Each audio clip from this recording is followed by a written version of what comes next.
comunicando y por todos los debates que mantenemos en las plazas, pues hemos vivido un proceso de construcción europea que ha seguido los pasos marcados por las economías dominantes. Vemos como son los grandes intereses bancarios y empresariales centroeuropeos los que han marcado la tónica y los que han marcado la línea a seguir, que cristaliza en todos los tratados, en todas las instituciones que rigen a nivel europeo. Y vemos cómo todo esto está llevando a una situación en la cual unos y otros países siguen al final caminos diferentes, ¿no? Si bien en todos los tratados europeos se habla de cohesión territorial, igualdad y demás, al final las leyes concretas, tanto los marcos legislativos concretos como todas las acciones, proyectos europeos, vemos que tienen otros efectos diferentes. Cómo se favorece a unas economías y se está perjudicando a otras, y como hoy nos va a comentar aquí Ernesto, cómo se construye una moneda única que no para todos es igual. Entonces, bueno, como sabéis, primero realizaremos la ponencia, unos 40 minutos, 3/4 de hora, y después pasaremos a preguntas y debates. Os dejo con Ernesto. Bueno, a ver si me escucháis bien. ¿Me escucháis bien? Sí.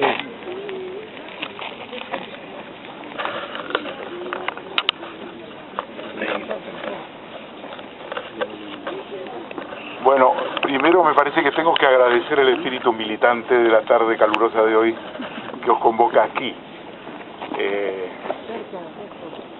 Sí, digo que quería agradecer el espíritu militante que os convoca aquí. Está a tono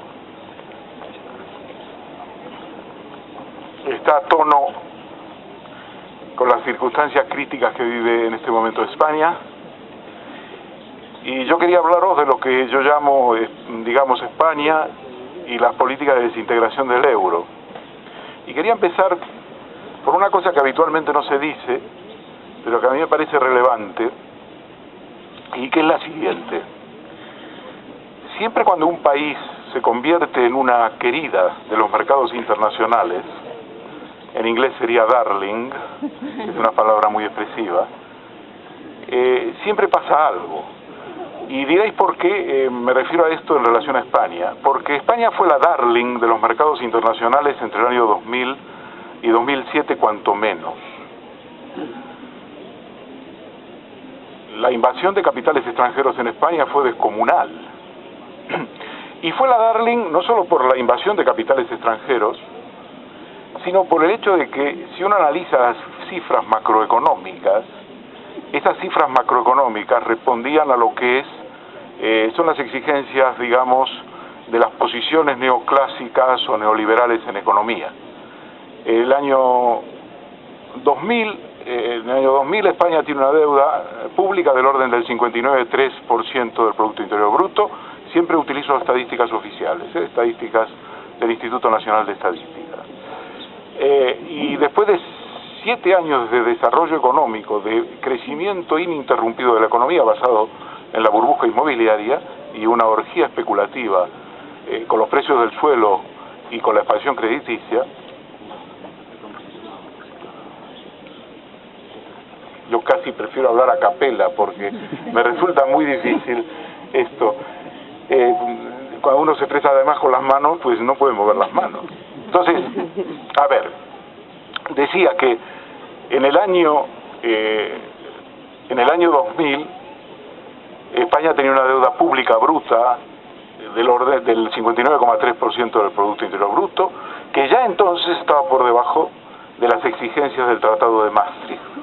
Después de 7 años de crecimiento ininterrumpido de la economía, de un boom basado en el precio del suelo, la orgía especulativa con el suelo, la construcción de viviendas y la expansión crediticia, España llega en el año 2007 a una deuda pública bruta del 36,2% del Producto Interior Bruto.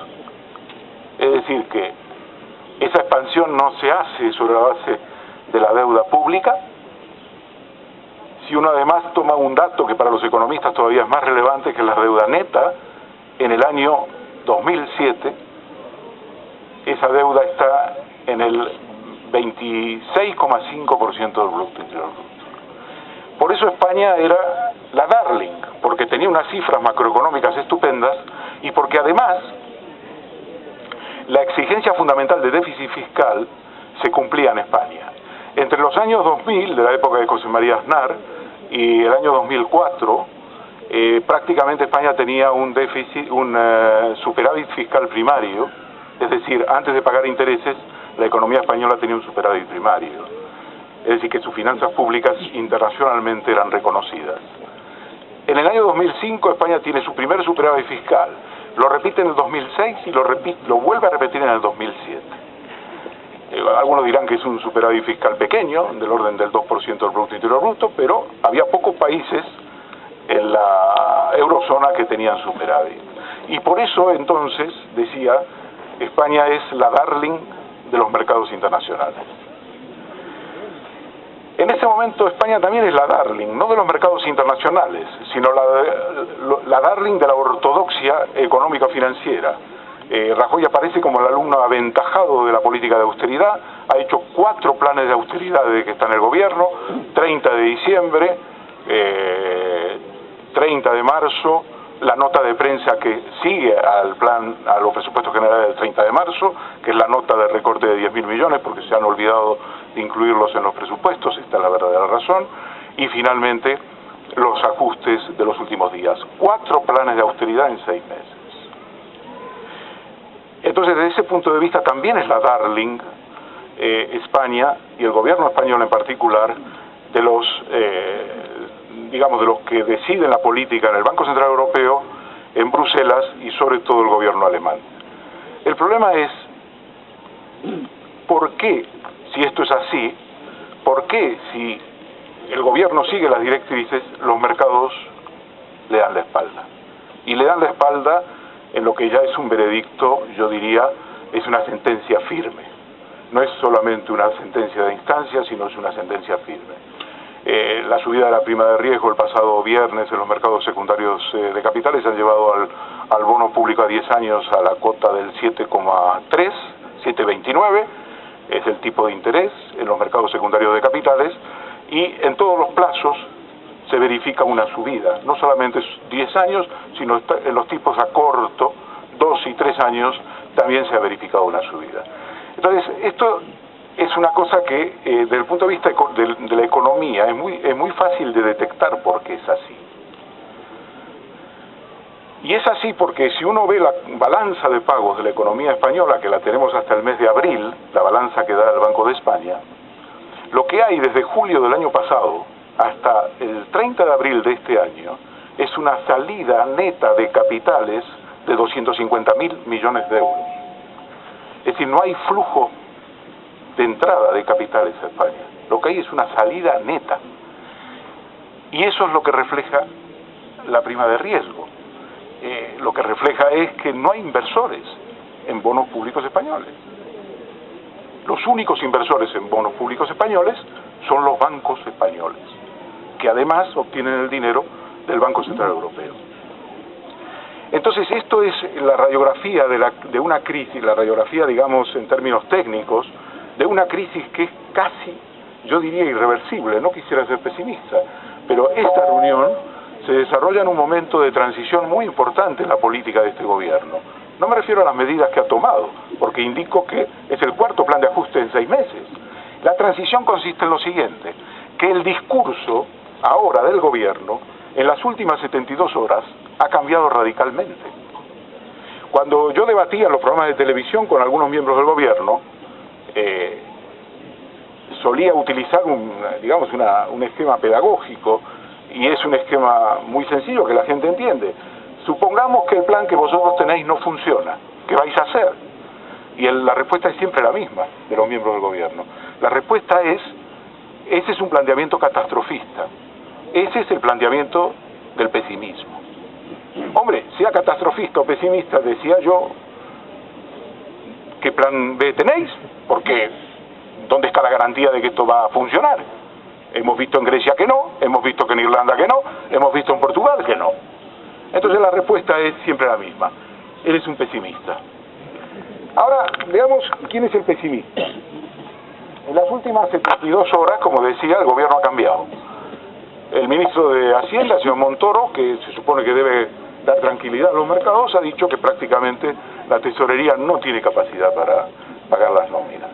Ha dicho que la recesión que viene, que esta es la segunda recesión más grave, no llego a saber a cuál se refería, pero en cualquier caso es lo mismo, pero pone el acento en todos los elementos catastróficos de la situación. Las nuevas previsiones macroeconómicas del gobierno indican que la recesión continuará el año próximo y que seguirá la destrucción de empleo. Digamos que estamos en una tasa de paro al 31 de marzo de este año del 24,4, son 5,6 millones de parados.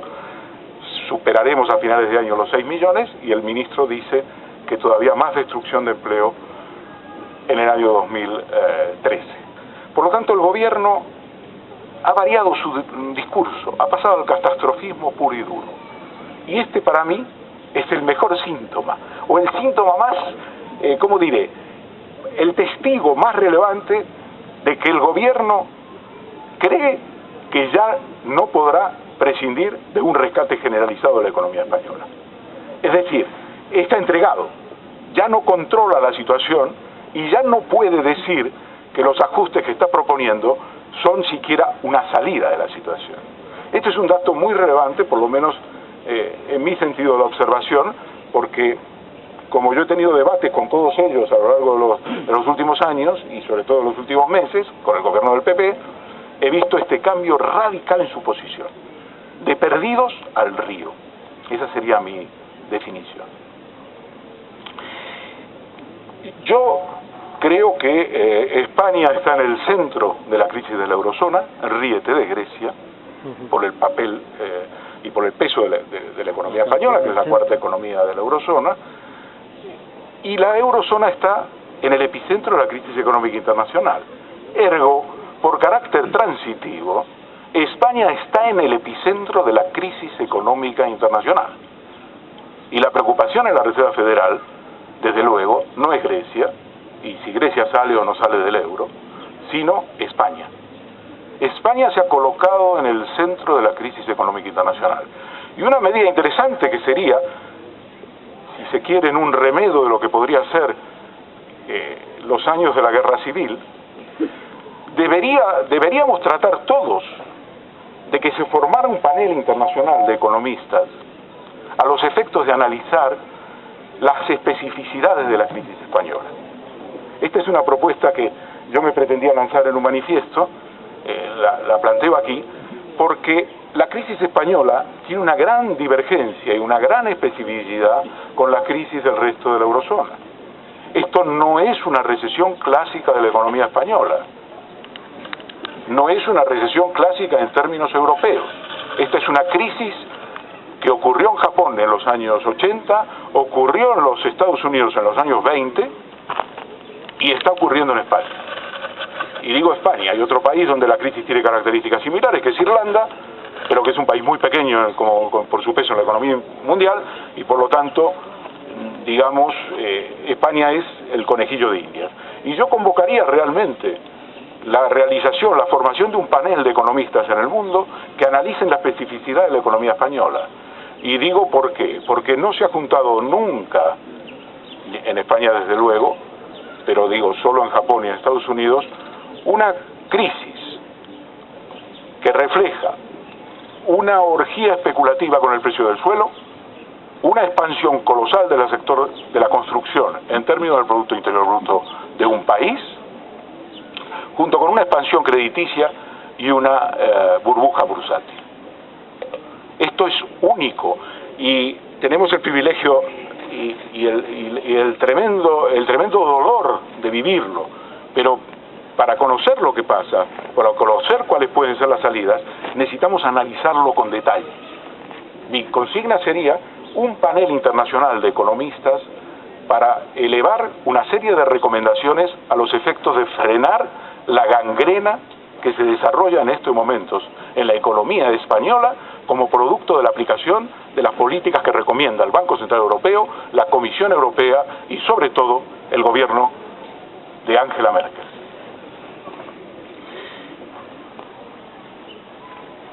Como la crisis española hay que analizarla en un contexto europeo, en los últimos días han aparecido ya bastantes elementos para saber cómo está la situación en Europa, por si faltaban.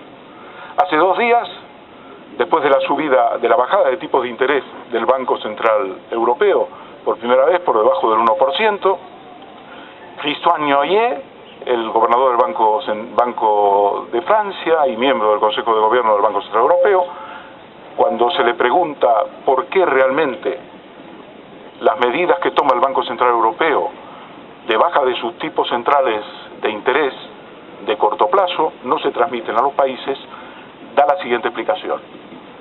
La política de transmisión de las decisiones monetarias del Banco Central Europeo están rotas. Las políticas de tipo de interés no se reflejan en los países más que por referencia al peso específico y a la situación de riesgo que cada uno de estos países tiene. Ergo,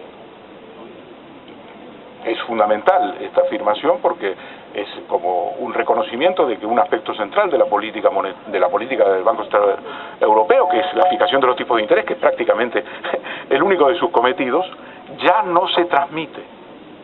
No se transmite. Es decir, que el tipo de interés es el tipo de interés que fijan los bancos en función de cada uno de los países.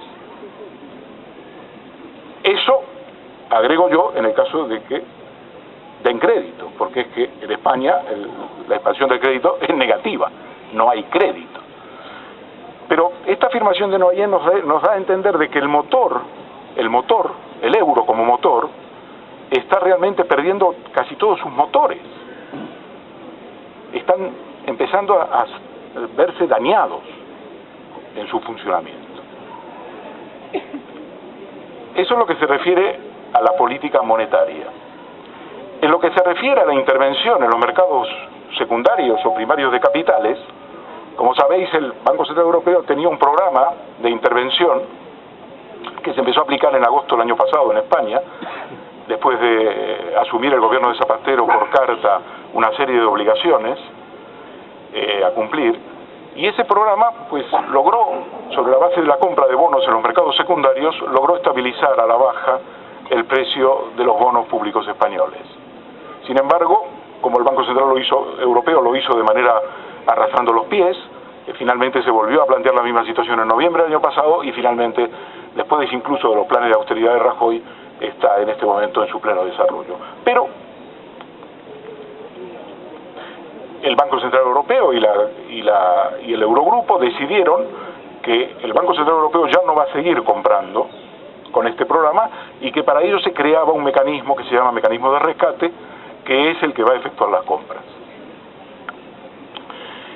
El problema que tiene este mecanismo de rescate es que tiene un nivel de capitalización muy baja, son 440.000 millones de euros lo que dispone, y solamente prácticamente España, para sacar a España del mercado, eso requeriría del orden de los, como mínimo, para 2 años, digamos, fuera del mercado de España, serían 300.000 millones de euros.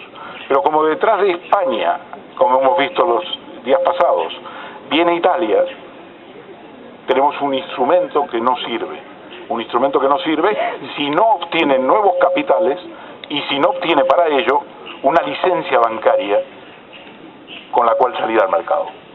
Como Alemania se opone a esto porque no quiere aumentar su exposición, no quiere aumentar la cantidad de dinero que debería aportar ese fondo, eso está parado.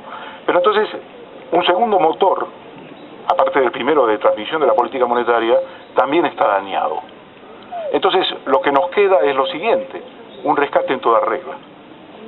Es decir, pasar del rescate bancario actual, que está formalizándose estos días, a un rescate en toda regla, que no de compra de bonos, sino que directamente nos sacaría del mercado durante 2 años, a cambio de unos 300.000 millones de euros, y que en la medida en que no involucrará a otros países podría ser posible, pero en la medida en que el contagio es una realidad, parece prácticamente imposible. Por tanto, lo que tenemos por delante es una situación muy, muy dolorosa, donde vamos a sufrir en el mes de agosto, donde no hay subastas del Tesoro, porque tradicionalmente no las hay, es un mes en el cual no hay emisiones. Vamos a sufrir, digamos, una prima de riesgo que va a estar muy en la línea del 7%, hasta el mes de septiembre, cuando se reanuda la actividad, y la gran prueba en el mes de octubre, donde vencen 28.000 millones de euros, y donde habrá que ver cómo salimos de eso. Ahora, el gobierno es un gobierno que está dispuesto a aplicar lo que sea, lo que se le mande desde Bruselas, lo que se le mande desde el Banco Central Europeo. Hemos visto los últimos días unas declaraciones del canciller, del señor García Margallo, pidiéndole al Banco Central Europeo que intervenga, pero todas estas declaraciones son declaraciones para la galería, es para mostrar que el gobierno español pues está presionando a las autoridades, porque esto ya está fuera de discusión. Es decir, está pidiendo la aplicación de un programa de compra de bonos que ya está amortizado y que ya se ha resuelto. Por lo tanto, no tiene no solo no constituye ningún elemento de presión, sino está completamente fuera de la realidad. El presidente del Banco Central Europeo, el señor Draghi, ha contestado claramente en los últimos días y ha dicho el Banco Central Europeo no está para resolver los problemas financieros de los países. Y yo creo que en esa línea se van a mantener.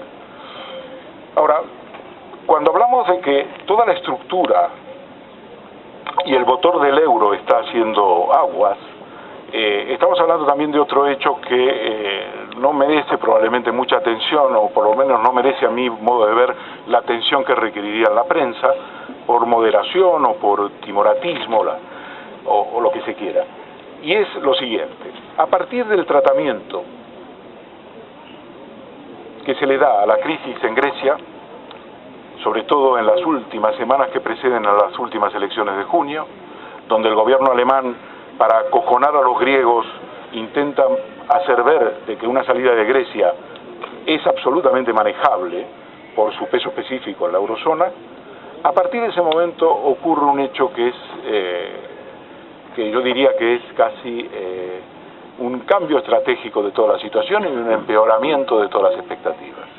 Y ese movimiento es el siguiente: una oleada de capitales se desplaza desde toda la Europa del Sur hacia Alemania, hacia Dinamarca, hacia los Estados Unidos y hacia Suiza. Porque, ¿qué quiere decir de que la salida de Grecia es manejable para la zona euro? Quiere decir que es posible la salida de Grecia. Vosotros diréis, sí, bueno, ¿y eso qué importancia tiene? Hombre, tiene la siguiente importancia. Los fundadores de lo que hicieron el Tratado de Maastricht, entre ellos Wolfgang Schäuble, el ministro de Finanzas alemán, insistieron para que no hubiera ninguna cláusula por la cual expulsar a un país del euro. Se podía abrir un procedimiento de urgencia por un incumplimiento del déficit. Se podría abrir un procedimiento por incumplimiento del objetivo de deuda del 60% del Producto Interior Bruto de un país. Pero no hay ninguna cláusula en el Tratado de Maastricht por el cual se puede expulsar a un país. Hay una filosofía detrás. La filosofía es que el euro, el sistema euro, no podía permitir el desarrollo, la sospecha de un riesgo de cambio. Por eso era un matrimonio indisoluble. En la medida que uno admite la posibilidad, aunque sea teórica, y durante la campaña electoral griega fue más que teórica, y todavía es más que teórica, en las declaraciones que hace el señor Draghi, abro paréntesis, en las declaraciones que hace el señor Draghi en el diario Le Monde, este fin de semana, él dice que el euro es irreversible en la mitad de la entrevista, pero cuando llega la pregunta de Grecia, que es la última, él dice, eso depende de las autoridades griegas. Entonces, en la medida en que no es un matrimonio indisoluble, en que Grecia puede salir, ¿por qué no Irlanda o Portugal o España? En esa medida se produce la percepción en los mercados de riesgo de cambio. Y eso entonces plantea el desplazamiento de depósitos enteros, aparte de fondos de capitales, hacia los países del norte, básicamente Alemania, y fuera de Alemania Suiza y los Estados Unidos. Ese movimiento produce una baja notable de la deuda alemana, que la vemos estos días, y sobre todo una fuga de depósitos de los países de la periferia. El razonamiento más o menos es el siguiente: si yo tengo 10.000 euros en un banco español, ¿no estaré más seguro si se rompe el euro con mis 10.000 euros abriendo una cuenta en Frankfurt? Supongamos que abro una cuenta en Frankfurt y Alemania se va del euro. Pues siempre sé que tendré Deutschmark, y probablemente mucho más fuertes que el euro. Supongamos que que Alemania no solo no se va, sino que se queda en el euro, en el nuevo euro. Desde luego tendré la seguridad de que mi dinero lo tendré a salvo. Puedo perder el tipo de interés, no me importa, mi dinero lo tendré a salvo. Pero ¿qué pasa con mis 10.000 euros en España? ¿Van a ser 10.000 pesetas? ¿Qué pasa con mis 10.000 euros en Grecia? ¿Van a ser 10.000 dracmas? Esta es la situación que ha creado la terrible, desastrosa gestión de la crisis griega. Es decir, el hecho de que todo el mundo ahora se plantea no como una posibilidad muy remota, sino como una posibilidad práctica, la ruptura del euro, la constitución de un nuevo euro en torno a pocos países rodeando a Alemania, o simplemente directamente la destrucción del euro. Entonces, esto es lo que preside la situación actual. Es una situación muy volátil, ha llevado a la fuga de capitales también desde Europa hacia los Estados Unidos, y ha producido lo que estamos viendo como la caída notable del euro respecto del dólar, que está cotizando, ha perdido 10-15% de valor en los últimos 2-3 meses, y está avanzando hacia una eventual paridad, ¿no?, con el dólar. Entonces, ese es el segundo, digamos, es el otro tema de la política, de la estructura del euro que está haciendo aguas. Y en tercer lugar está, digamos, lo que yo llamo las políticas autodestructivas, que son las políticas de austeridad. Porque pongámonos en un plano completamente pedagógico, ingenuo, sin ningún tipo de animadversión hacia ningún otro país, y menos hacia Alemania. Supongamos que cuando surge la crisis griega, esto es hay que ser realmente un profesional del megáfono. Cuando surge la crisis griega, dice, bueno, les han planteado un plan de austeridad, es un plan, en fin, que técnicamente se puede cuestionar desde todos los puntos de vista, pero supongamos que ellos piensan que puede funcionar. Demos el beneficio de la duda. Entonces dices, bien, bueno, supongamos que pensaban que podía funcionar y que liquidando, digamos, reduciendo el déficit de la manera brutal en que pretendían reducirlo, la economía todavía iba a crecer, lo cual era una contradicción en sus términos, pero supongamos que tenían esa duda y que honestamente daban esa receta. Bueno, después de los 6 meses se acabó el bautismo de fuego. Quiero decir, a los 6 meses ya todo el mundo sabía que no funcionaba, pero resulta que no solo persistimos en Grecia, lo trasladamos a Portugal, lo trasladamos a Irlanda, lo trasladamos a España. En España, Rajoy dice, hemos empezado con los sacrificios el 30 de diciembre del 2011. Y yo digo, no, es falso. La película no empieza cuando usted llega. La película empieza, en principio, el 12 de mayo del 2010, cuando se aplica el plan de ajuste. Y los resultados del plan de ajuste no son solo las medidas que se toman. Es decir, la reducción del salario de los funcionarios públicos en un 5%, la congelación de las pensiones mínimas y no contributivas, el proyecto de ampliar, eso se toma más tarde, pero ya se enumera antes, incluso la edad de jubilación de 65 a 67 años, la anulación del cheque bebé, la anulación y devolución de los 400 euros. Todo el mundo se fija en esas medidas, y es lógico, son las medidas estrellas. Pero yo me fijo en otro dato, y pediría que se fije la atención y que lo debatamos si no estáis de acuerdo. Entre el 12 de mayo del 2010 y el 31 de marzo del 2012, en ese año y medio, la economía española, que estaba en una situación reptando en la crisis por encima de cero en mayo del 2010, añade en ese año y medio, como producto del plan de ajuste, es decir, la retracción del Estado y del consumo público, 900.000 puestos de trabajo más a los que ya existían en mayo del 2010. Esto lo podéis comprobar en las estadísticas, vais a las EPAs, tomáis la EPA del 31 de marzo del 2010 y tomáis la EPA del 31 de marzo del 2011. Y entonces eso sale en eso, 920.000 puestos de trabajo destruidos. En otros términos, aparte de las medidas puntuales que supone el plan, está el efecto del plan sobre la economía. Y el efecto es, por eso digo yo, destructivo. Son políticas autodestructivas. Desde luego, como el propio gobierno acaba de anunciar, este proceso sigue porque los 4 ajustes que ha anunciado Rajoy perpetúan esa situación de la economía española. Realmente en un intento de clarificar las cosas, casi cándido diría yo, en noviembre del 2011, después de una correspondencia muy rica, larga y tal, he conseguido que venga un economista de origen taiwanés, pero que vive en Japón y es el jefe es el director de investigación de Nomura, que es un brazo de investigación de la gran casa japonesa de inversiones Nomura, y conseguí que viniese a Madrid a dar una conferencia. Richard Koo es uno de los economistas que en los últimos años ha trabajado sobre el análisis de las enseñanzas de la crisis japonesa en el resto del mundo.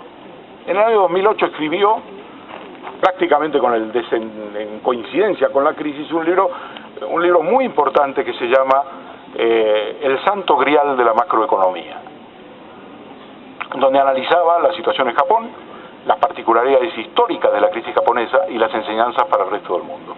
Entonces, bueno, vino aquí, dio una charla muy interesante, muy concurrida, porque, digamos, él lo que ve es que aquí en Europa la gente no tiene la menor idea de lo que está hablando cuando habla de la crisis y da las recetas de la austeridad, y además, en particular, le ha llamado mucho la atención la evolución de la crisis en España, porque todos los elementos, los ingredientes de la crisis de Japón están aquí presentes.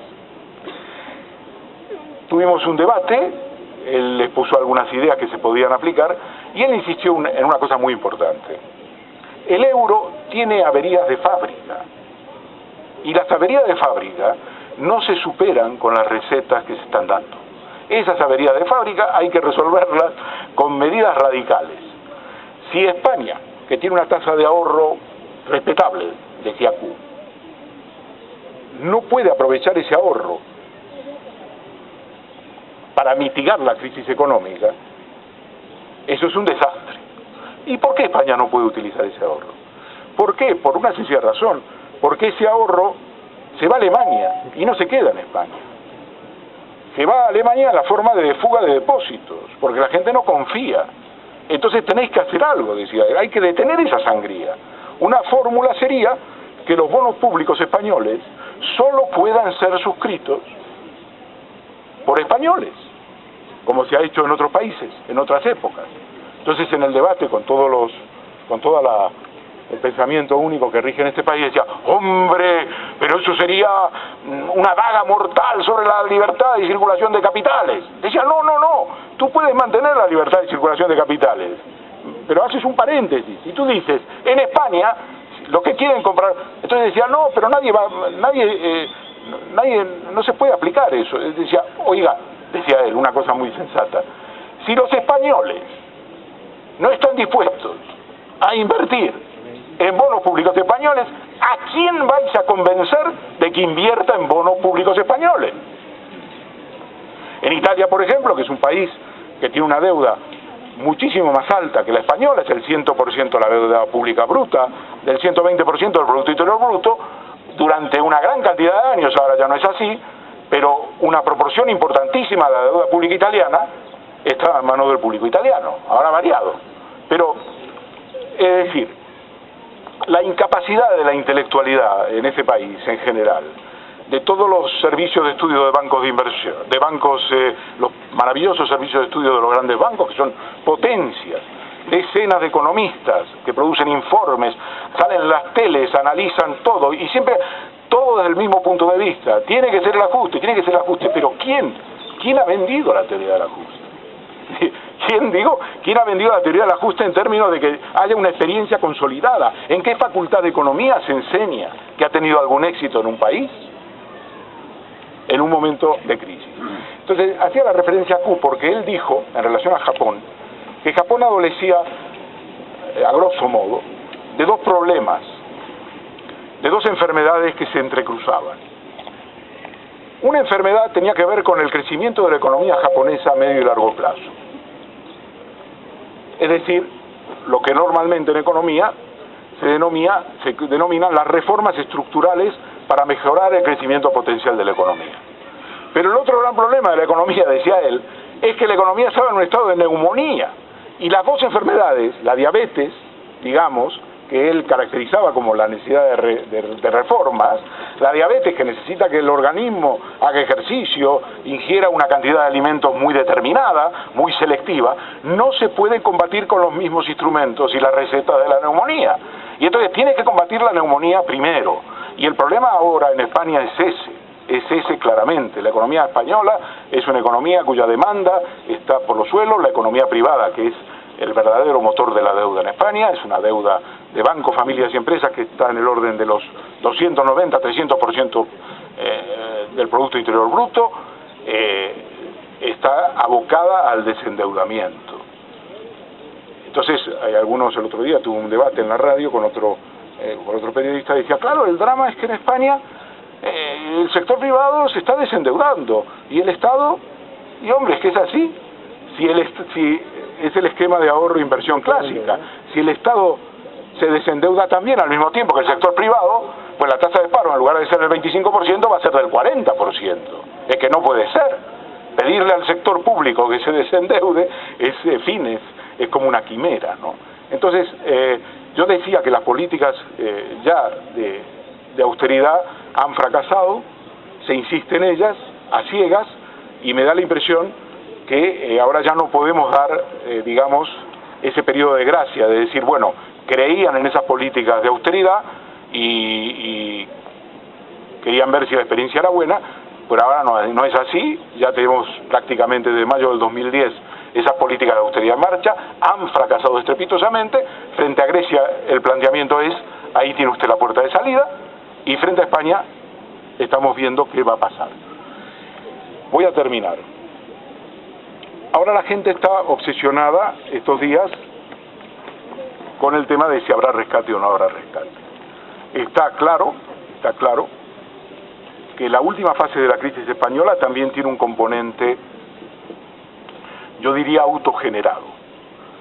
La última fase de la crisis española se refiere al afloramiento de la crisis de Bankia. El afloramiento de la crisis de Bankia es un elemento muy importante en la escena europea.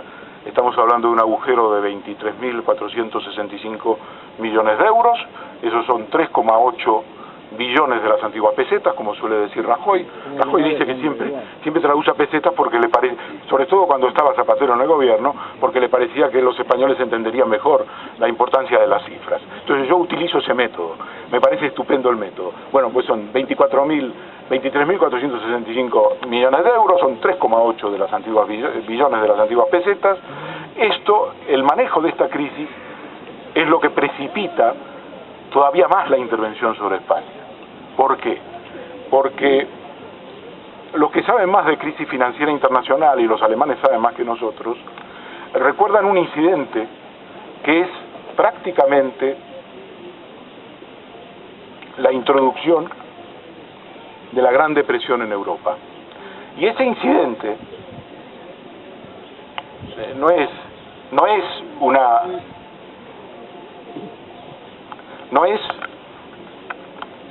una nota a pie de página en los libros de historia. En el año de 1931, un banco austríaco que se llamaba Kreditanstalt había surgido como la fusión con otro banco austríaco, la Boden Kreditanstalt, que estaba lleno de créditos industriales, a empresas industriales. El mercado consideró que esos créditos eran incobrables. Y a raíz de un incidente, una exigencia de un banco holandés, la Creditanstalt quebró. 2 años después de la fusión, o 1 año y medio después de la fusión. El paralelismo con Bankia es asombroso, asombroso. Bankia es un banco que surge como resultado de la fusión de 7 entidades absolutamente, digamos, hasta las orejas medidas con créditos a los promotores, que sería el equivalente de la industria en el caso de la Creditanstalt, incobrables, o por lo menos en una gran proporción. En la primera versión del agujero son que convertimos 4.300 millones, 4.400 millones en capital de deuda, de bonos que habíamos metido allí. Y la segunda versión del agujero, que son 9.000 millones. Y la tercera versión del agujero, esperemos que sea la final, es que son 23.465. Es decir, 19.000 más que se suman a los 4.400 millones. Y esto nosotros lo vemos en los periódicos, pero los europeos y los alemanes también lo ven. Por eso Draghi, en un momento determinado, cuando caracteriza la crisis de Bankia, dice: peor no se podía haber gestionado. Nunca un presidente del Banco Central Europeo dijo una cosa así. Entonces, el último capítulo, digo yo, que conocemos y que precipita una intervención mayor de la economía española a través del sistema del rescate bancario, es la pésima gestión de la crisis de Bankia, que desde luego es atribuible netamente, en lo que se refiere a gestión, al gobierno de Mariano Rajoy y a sus ministros, y en lo que se refiere a la formación del agujero, a los antecesores, me refiero a Caja Madrid de Miguel Blesa, y en lo que se refiere a la salida a bolsa del mercado de capitales, desde luego al gobierno de Rodríguez Zapatero, a Elena Salgado, que hacen la gran campaña para enmascarar la situación de Bankia y de alguna manera seguir dando señales de que el sistema financiero español se puede bastar por sí solo y que no necesita ayuda. Lo de Bankia además es espectacular, porque para hacer esa operación se hace lo que se llama un roadshow, que se mandan a directivos de los bancos de inversión contratados por Bankia a varios países extranjeros para abordar la situación de los distintos mercados y atraer a esos capitales. El resultado, cuando se vuelve de esas reuniones con los inversores, es 0 interés del capital extranjero por entrar en la salida a bolsa. 0 interés, porque ya se hablaba en ese momento de las dificultades, y algunos sabían que eran mucho más que rumores. Entonces, lo peor de la historia es que cuando se tiene que tomar la decisión si se sale o no a bolsa, se toma una decisión que es crítica, que es tremenda y que deberá ser enjuiciada en el Parlamento, por el juez, por lo que sea. Y es que se echa manos de la caja. Para ser claros, se utiliza toda la red de estas entidades, entre las cuales está la de Caja Madrid, que es la más poderosa y que realmente tiene una vinculación histórica con las familias españolas, y utilizan esa red para suscribir acciones. Lo que no se puede conseguir en el extranjero se utiliza para salir del paso, una parte al menos, de la red de oficinas colosal de Caja Madrid. Como esto todavía es poco y no alcanza, el gobierno tiene que hacer una campaña con las grandes empresas españolas. Ministros, presidentes de gobierno que llaman a la fundación, a Mafre, que llaman a Telefónica, que llaman a Bengoa, al Corte Inglés, que pasan el cepillo para hacer de Bankia el gran objetivo nacional. No puede fallar la operación. Y sentados, y la guinda de todo esto es un señor que tiene una gran reputación internacional y con quien seguro la operación no puede fallar. El señor Rodrigo Rato. Entonces, en fin, cuando se ve la secuencia de los hechos, y todo esto lo conocen en Europa, yo no les estoy contando ninguna scoop, ninguna noticia bomba, esto lo saben en Europa y han seguido la crisis de Bankia de una manera importantísima, porque de la misma manera que Lehman, la caída de Lehman es un error colosal que se podía haber evitado y que es impulsada por el ala dura en Estados Unidos del Tesoro, que dice, hombre, a lo mejor es que no pasa nada y esto va a sentar un precedente y va a ser bueno porque va a hacer reflexionar de que el Estado no está detrás de todo. Y claro, las conexiones internacionales de Lehman son colosales, representa como un banco globalizado completo y tiene repercusiones en todo el mundo. En el caso de Bankia es lo mismo. En el caso de Bankia es lo mismo. En el caso, por ejemplo, que habéis visto que la comunidad autónoma valenciana, el día viernes, no puede esperar al cierre del mercado. Fijaos cómo trabaja este gobierno. Uno decía, estos son profesionales. Pero fijaos. La prima de riesgo empieza el viernes a subir, de manera tremenda, imparable. Y a la 1:30, el gobierno valenciano pone en la web que la comunidad autónoma valenciana va a pedir el rescate al nuevo sistema implantado por el gobierno. Cuando el ministro está en la rueda de prensa, Montoro, y le pregunta por ello, dice, no es cierto. Claro, no es cierto, no, es verdad que él no estaba informado, pero cierto era, al punto que le pasan. Entonces, la prima sigue subiendo y la agitación en Europa sigue. Pero tiene esto que ver con lo siguiente, con que todo el mercado es un mercado globalizado, no es una cosa de rumor. Cuando una comunidad como Valencia, que está endeudada hasta las cejas, que tiene bancos y bancos de todo el mundo que están pendientes, evidentemente incrementa el riesgo. Lo mismo pasa con entidades como el Metro de Barcelona, que tiene una cantidad de derivados con Unicrédito de Italia. En otros términos, el manejo, la gestión de la crisis de Bankia es tan desastrosa, que pone realmente al Banco Central Europeo, en un estado de alerta máximo, porque puede contaminar toda la situación. Hemos analizado el movimiento de depósitos y analizáis todos los elementos que yo he ido más o menos citando, las dificultades de transmisión de la política monetaria. Todo esto, lo de Bankia lo multiplica, es un multiplicador, y eso origina la última intervención que estamos viviendo hasta el momento. Entonces, para terminar,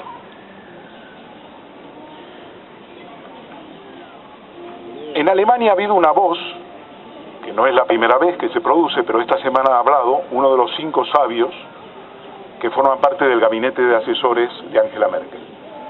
Se llama Peter Bofinger, y él ha dicho lo siguiente. Ha dicho, primero, la ayuda a España de los 100.000 millones, indudablemente desde el punto de vista bancario, era lo que había que hacer. Pero la ayuda a España, planteada en los términos en que se plantea, no rompe el vínculo entre la crisis de la deuda y la crisis de la deuda y la crisis bancaria, porque es el Estado español quien tendrá que responder siempre, obviamente. Pero lo más importante que dice Bofinger es lo siguiente: automáticamente tienen que cesar las políticas de austeridad, hay que terminar con las políticas de ahorro. Dice, porque ya no han funcionado. La razón que da es que no han funcionado. Y él particularmente dice, no puede funcionar, porque cuando la economía se está hundiendo, ni siquiera los objetivos que se plantean como parte de ese ajuste se consiguen. Y esta es la situación. Esto lo veremos incluso con la recaudación del IVA en España. La economía está muerta y tal. Entonces, ya termino con una nota. La Unión Europea, la Comisión Europea ha dado a España un año más para llegar al objetivo del 3%, del 2,8% en el 2014. Pero fijaos lo que significa en el 2012. Nuestro déficit tendría que pasar del 5,3 al 6,3, pero para pasar del 5,3 al 6,3 tenemos que hacer un nuevo esfuerzo. No es que te dicen, puedes llegar al 6,3, relájate.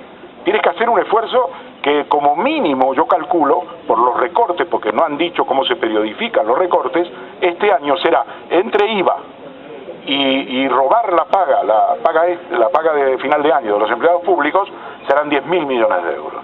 Y veremos si llegamos al 6,3. Pero toda la operación es una operación para salvar la cara de todos los autores intelectuales. Es decir, de la Comisión Europea, que se empeñó en que fuera el 5,3, del Fondo Monetario Internacional, que se empeñó, del Banco Central Europeo. Entonces la idea es, el IVA no va a dar, no importa, oye, hay que hacer el esfuerzo.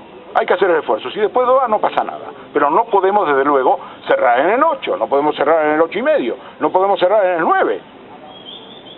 Entonces todos estos esfuerzos van dirigidos más que a conseguir resultados económicos reales, van dirigidos a salvar la cara.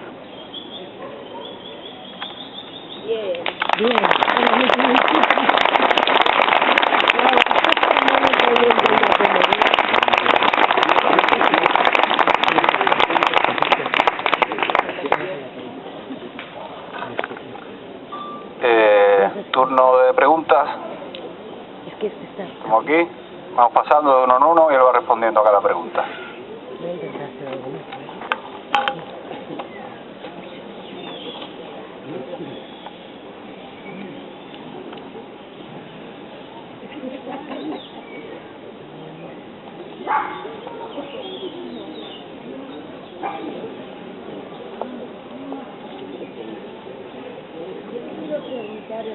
Ven aquí para que te escuche lo... Te quiero preguntar, Ernesto, ¿qué significaría en realidad la salida del euro de España, del euro?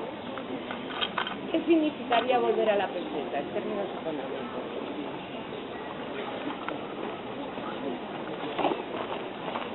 Bueno, aunque esto era un tema tabú hasta hace muy poco tiempo, cada vez va siendo menos tabú, lo mismo que la ruptura de la eurozona, ¿no? Hasta hace unos meses hablar de ello pues era prácticamente una herejía. Hoy día ya no lo es, y eso es porque la crisis evoluciona tan rápido que lo plantea sobre la mesa, ¿no? La salida del euro es una operación realmente de alto coste. Significa que tu deuda como país, tú cambias la moneda, cambias a una moneda nacional, en este caso la peseta, la vieja peseta, y tú tienes una deuda en euros. Entonces, la deuda es monstruosa en términos económicos, proporcionalmente hablando, frente a una moneda como la tuya, que es la peseta. Es decir, que una salida del euro no puede concebirse más que bajo una forma, en mi opinión, que es una renegociación de la deuda o una moratoria unilateral de la deuda, como hizo Argentina en el año 2005-2006. Es decir, bueno, prácticamente también ha ocurrido. Digo esto porque normalmente cuando se asocia la renegociación o reestructuración de la deuda, se dice, pero tiene que ser fuera de la eurozona. Pues Grecia sigue en la eurozona y ha habido una quita que ha llegado en un momento determinado al 70%. Entonces, ese es un escenario que en el caso griego, no quiero decir que se puede repetir en el caso de España, porque tenemos una deuda que es sensiblemente mayor que la deuda griega, sensiblemente mayor. Nuestra deuda total, pública y privada, está en este momento en prácticamente el 340-350% del Producto Interior Bruto. Serán 290-300% la deuda de bancos, empresas y familias, más un 70% de la deuda pública española. Entonces, desde ese punto de vista, pero si uno lo plantea como una salida, digamos, del euro, tiene ese problema. Entonces dice, bueno, pero tiene la ventaja de que tú recuperas tu moneda y devalúas y recuperas la competitividad vía devaluación. Bueno, eso es un argumento teórico. Luego hay que ver la coyuntura. En este momento el Reino Unido tiene una moneda propia, la libra, tiene el Banco Central, que es un banco central que apoya al gobierno. El Reino Unido tiene una deuda global más importante probablemente que la española, no tanto así su deuda exterior no es tan alta como la española, pero a pesar de todo eso, el Reino Unido está pagando tipos de interés por su deuda a 10 años del 1,5, 1,4, 1,3. Pero sin embargo, si uno analiza la ventaja que ha tenido la devaluación de la libra esterlina, que ha sido más o menos un 30% en este periodo de crisis, eso no ha mejorado notablemente, ni mucho menos, la situación del Reino Unido. ¿Por qué? Porque hay un mercado internacional que está prácticamente al borde de una nueva recesión, el comercio mundial está retrayéndose producto de la crisis, de la desaceleración de la economía china y de todo el Asia y de los países emergentes, Argentina y Brasil, y por tanto una devaluación, una depreciación tampoco es una garantía digamos, de que la recuperación de la competitividad va a mejorar la posición de tus exportaciones en el mundo. También hay que decir una cosa, que es cuando se habla mucho de competitividad, La verdad es que las empresas españolas, por lo menos las grandes empresas españolas, han defendido en el curso de los últimos 4 años de la crisis muy bien su posición en el mercado mundial. Es decir, la cuota de exportaciones de España no va mal, va muy bien. Hay un solo país en Europa que de alguna manera mantiene esa posición de una manera muchísimo mejor, que es Alemania. Pero las exportaciones españolas mantienen su cuota de mercado, lo que quiere decir que el problema de la competitividad no es un problema muy especialmente gordo, ¿no? Entonces, pero bueno, repitiendo en relación a tu pregunta, tú lo que heredas es una deuda en una moneda que es el euro, y que vas a sustituir tu euro con una moneda que es la peseta, y por lo tanto el peso de esa deuda va a ser colosal. Desde luego, sin reestructuración de la deuda, sin una moratoria unilateral de la deuda, es una operación que no tendría sentido. En realidad te quería decir que la posibilidad de salir del euro y obviamente no pagar la deuda. Esa es una alternativa, y es una alternativa que yo creo que vamos a tener que discutir cada vez más. Por lo menos en una primera fase tendremos que discutir cada vez más.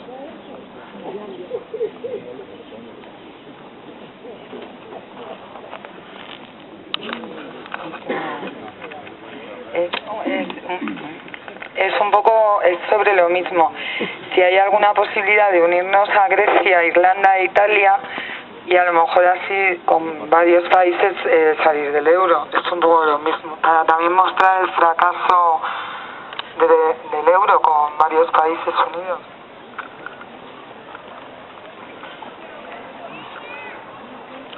El euro es un proyecto político, digamos, tiene una expresión que es la moneda única.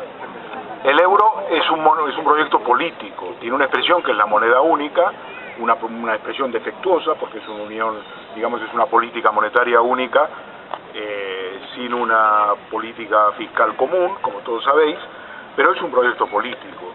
Y las posibilidades de unirse a los demás con la idea de que van a apoyar una salida del euro a mí me parece muy remota. El caso más paradigmático, por ejemplo, es el caso de la coalición de izquierda Syriza en Grecia. Aunque muchos de los partidos que forman parte de la coalición son partidarios de salir del euro, sin embargo ellos, la política oficial que han mantenido, y es la que mantienen, es la de dar la batalla dentro del euro por cambiar la política de austeridad. El planteamiento es: nosotros queremos estar en el euro, pero no queremos esta política porque esta política destruye el euro. Y ese es realmente uno de los debates que yo he visto muy interesantes, porque apenas se planteó este debate, todo el mundo criminalizó, sobre todo en Alemania, a Syriza y le acusaba de querer salir del euro. Y Syriza decía: no, yo del euro no quiero salir, yo lo que quiero es la política de austeridad. Entonces los alemanes decían: no, pero es que el euro es la política de austeridad. No, el euro no es la política de austeridad. Ese debate me parece a mí que es un debate muy interesante, porque pone histéricos a los alemanes, que ya han impuesto más o menos de que el euro es el sinónimo de austeridad, y plantea la posibilidad de debatir otras políticas ante el fracaso de la austeridad. Yo creo que ese margen de maniobra existe, hay que explotarlo, no sé qué recorrido tiene, pero existe. Ahora, yo también pienso una cosa: la política de la austeridad destruye el euro. Eso es para mí no es una expresión de deseos, es una realidad. Cuando uno ve lo que pasa en Grecia, Portugal, Irlanda, y lo que ve que pasa en España, y ya veremos Italia, es evidente. Por lo tanto, está por ver si realmente la clase política y la clase industrial alemana, que tienen el liderazgo, quieren seguir adelante con el euro. Esto es una cosa que yo creo que crecientemente está sobre la mesa. No, el argumento de que Alemania es uno de los beneficiarios más importantes del euro, que no cabe duda. Fijaos, el superávit comercial alemán depende fundamentalmente de sus exportaciones a la zona euro, y fundamentalmente el 41% de su superávit tiene que ver con la relación comercial que tiene con Francia, Italia, España y Grecia. Estos 4 países representan el 41% del superávit comercial alemán. Y Grecia, estoy dando cifras ahora, todavía sigue vendiendo armas los alemanes a los griegos. Entonces, aunque eso es así, aunque es el principal beneficiario desde la fundación del euro, eso no garantiza que Alemania quiera seguir con este proyecto como ha seguido hasta ahora. Ricardo.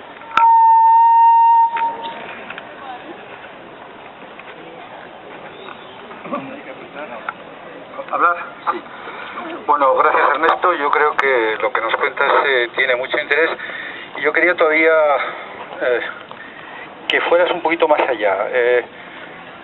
Nos has presentado un panorama realmente sombrío, porque es sombrío, pero me gustaría que con el nivel de información que manejas avanzaras un poquito más en los escenarios que tenemos enfrente. Acabas de hablar de uno de los escenarios al que más se refiere últimamente la ciudadanía, que es la posibilidad de salida del euro, y acabas de matizar que efectivamente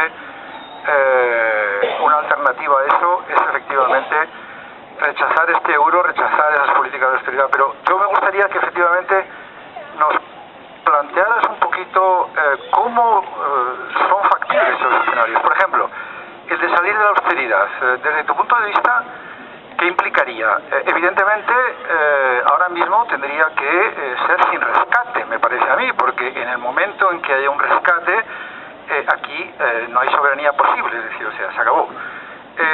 Pero si no hay rescate, sin salir del euro, aplicar políticas que no sean de austeridad, ¿cómo ves tu escenario, este escenario dentro ahora mismo de este país?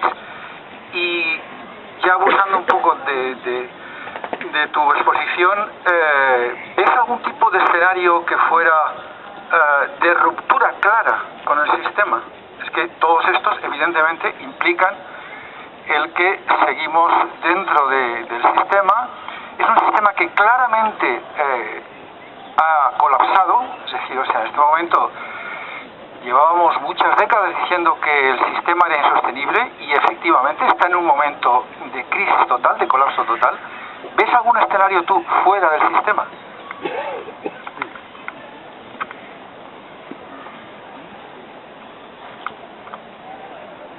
Bueno, a mí me parece evidente que dentro del euro no hay ninguna posibilidad de una política alternativa a la austeridad. Lo que yo digo es que la política de austeridad está destruyendo al euro. La fase de destrucción del euro va a ser una fase relativamente larga, en mi opinión, y por lo tanto habrá determinadas posibilidades de hacer debates y de replanteamientos. Desde luego, no cuando Monti sale y dice hemos conseguido que el Banco Europeo de Inversiones, pues en proyectos que están semi-muertos, pues destine 130.000 millones. Eso es un titular periodístico, 130.000 millones es el 1% del Producto Bruto de la Eurozona. No, es un engaño para los medios de comunicación que se lo creen y titulan a 4 columnas, o a 3, o a 2, es igual. No hay, digamos, en la medida en que se mantenga esta política, un país aislado no puede hacer una política de estímulo. Hemos visto la política de estímulo del gobierno Zapatero en el año 2009 y 2008, porque esa política de estímulo era parte del consenso en la eurozona y con los Estados Unidos, de que era necesario hacer estímulos fiscales. En ese momento Zapatero hizo los estímulos fiscales, además basado en el hecho de que había existido superávit fiscal durante 3 años y que la deuda pública era relativamente baja. Entonces, una política de austeridad individual, imposible, absolutamente imposible. Digamos, uno puede ser histérico con el déficit público, como lo son los alemanes, pero digamos la antihisteria al déficit no puede hacer olvidar que el déficit es una cosa que no puede crecer indefinidamente. Quiero decir, se puede resolver un problema de deuda con más deuda a largo plazo, y esto se convierte en un elemento explosivo también. Entonces, Desde ese punto de vista yo no digo que puede ser posible una política de austeridad, de anti-austeridad, una política de estímulo en el contexto actual. No hay manera de hacerlo porque los mercados directamente, si ya una austeridad que no lleva a ningún lado la están cuestionando, imaginemos lo que sería una austeridad, digamos un plan de estímulo de obras públicas, es imposible, en mi opinión es imposible. Quiero decir también que yo no veo en los estímulos fiscales una solución. Francamente no lo veo. Yo creo que lo que tenemos en este momento es una crisis del sistema, como bien habías dicho tú, pero no del sistema euro, del sistema capitalista de producción como tal. Es decir, que me da la impresión de que hasta que no haya un nivel de destrucción de las fuerzas productivas, una destrucción de valor probablemente más importante que la que hemos conocido hasta ahora, el sistema no volverá a, digamos, el engranaje no volverá a funcionar. Cuando vemos que la bolsa ha caído desde 16.600 puntos, que estaba, creo, en agosto del 2007 o en septiembre del 2007, a 6.500, 6.600 ahora, eso no es simplemente simbólico. Eso quiere decir que hay una destrucción de valor en la economía dramático. Cuando vemos la tasa de paro como ha crecido, como vemos industrias enteras que se han paralizado, eso es destrucción de valor. Eso es lo que, podemos llamar la destrucción de capital. Y la destrucción de capital es un elemento intrínseco en los ciclos de crisis y desarrollo de la economía. Y me da la impresión de que, en España esa destrucción de capital tendrá que ser mucho más profunda todavía antes de conocer, una recomposición. Y no creo que los estímulos fiscales realmente sirvan. Ahora, aparte de que yo no lo crea, hay un ejemplo muy inmediato. La política americana ha invertido prácticamente entre estímulos monetarios y fiscales 4 o 5 billones de euros en los últimos 4 años para salvar a los bancos y para estimular la economía. Y todo lo que ha conseguido es bajar la tasa de paro del 10,2% en octubre del 2009, creo, al 8,2% actual y subiendo, porque se avecina una nueva recesión en los Estados Unidos. Quiere decirse que con estímulos fiscales y estímulos monetarios, como está haciendo la Reserva Federal, tampoco se logra dominar esta historia. Por lo tanto, en ese punto soy absolutamente escéptico. La lógica de este sistema es que vamos a una mayor destrucción de valor. Y esa destrucción de valor lo que refleja, probablemente en gran parte, es una economía artificialmente sostenida sobre la base de la burbuja inmobiliaria, unos beneficios artificialmente sostenidos que han pinchado y han pinchado todavía de manera relativa. Los términos de destrucción, cuando digo destrucción de valor, tengamos en cuenta que la burbuja inmobiliaria en España no ha empezado a revelar su aspecto destructivo, es decir, su caída en valor de suelo y de la propiedad inmobiliaria hasta hace muy poco tiempo. Mientras en Estados Unidos caían los valores y en el Reino Unido caían los valores y en Irlanda cayeron los valores de manera estrepitosa, España era diferente. Una coalición de intereses que tenía en el centro al gobierno de la nación, representado por el señor Zapatero, los grandes bancos, propietarios de los pisos y del suelo, se las empeñó para camuflar esa crisis y decir que España era diferente. Y eso es lo que estamos pagando ahora, porque al final ha venido la realidad. Y esa destrucción de valor es una destrucción de valor que está en curso en España y que tendrá que ser mucho mayor todavía. Por eso soy profundamente escéptico. Y en relación a la otra pregunta que me hacías, que fuera del sistema. Bueno, fuera del sistema, este es el gran problema que tienen todas las movilizaciones en todos los lugares del mundo. ¿Cuál es la alternativa? Porque ya no hablamos del euro, estamos hablando del sistema tal como lo conocemos. Porque en Estados Unidos dicen las cosas están mejor. No, las cosas no están mejor. La recesión americana esta es probablemente la peor recesión desde la Gran Depresión. Es una recesión con tasas de paro que son altísimas. Yo a veces, y esto es interesante debatirlo, ¿no? A veces escucho aquí en España decir, bueno, ya quisiéramos tener la tasa de paro de Estados Unidos, que es el 8%, y aquí tenemos un 24%. La tasa de paro en Estados Unidos, no hay una sola tasa de paro. Hay 5 o 6 tasas de paro.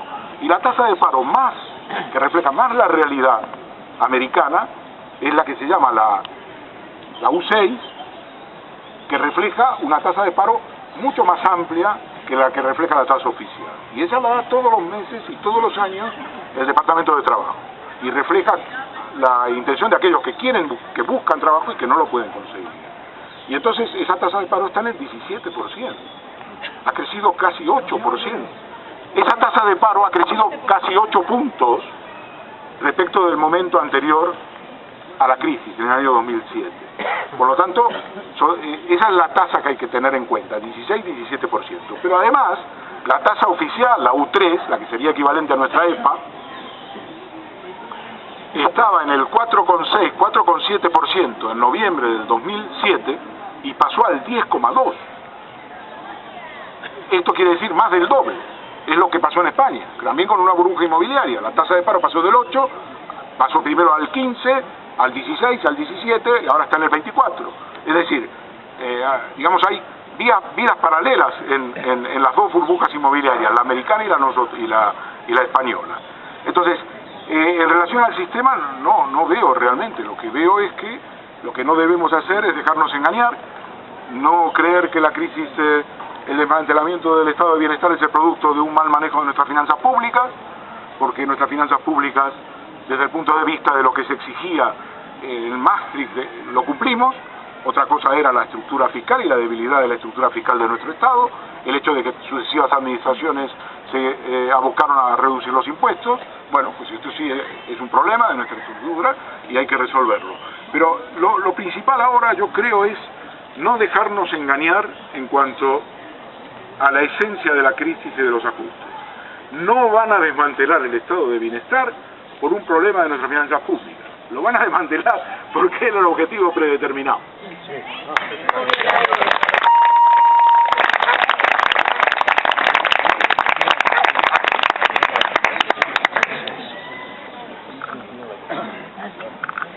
Hola, muchas gracias.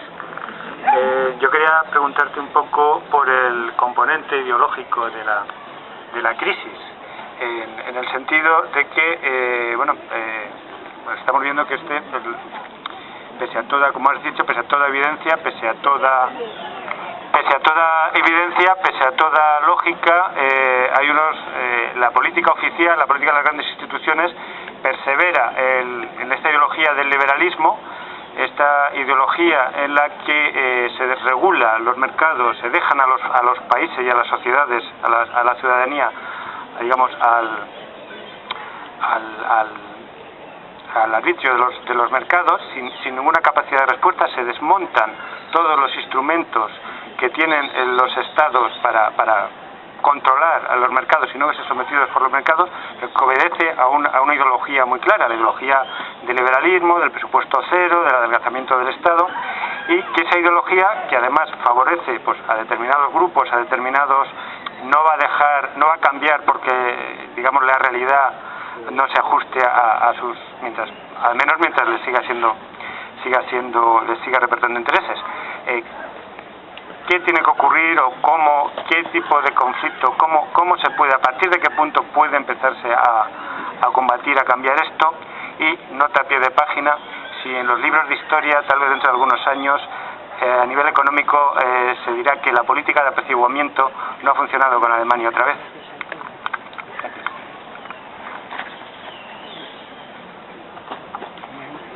Esto de la política de apaciguamiento está muy bien. Está muy bien porque yo venía un día pensando en el autobús, en la política alemana, y decía, a ver, como Alemania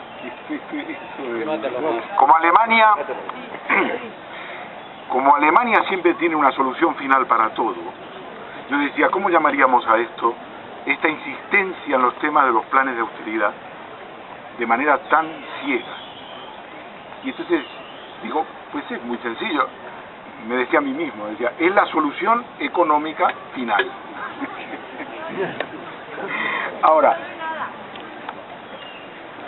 decía, los alemanes han llegado a la conclusión de que tienen la solución económica final. ¿Por qué?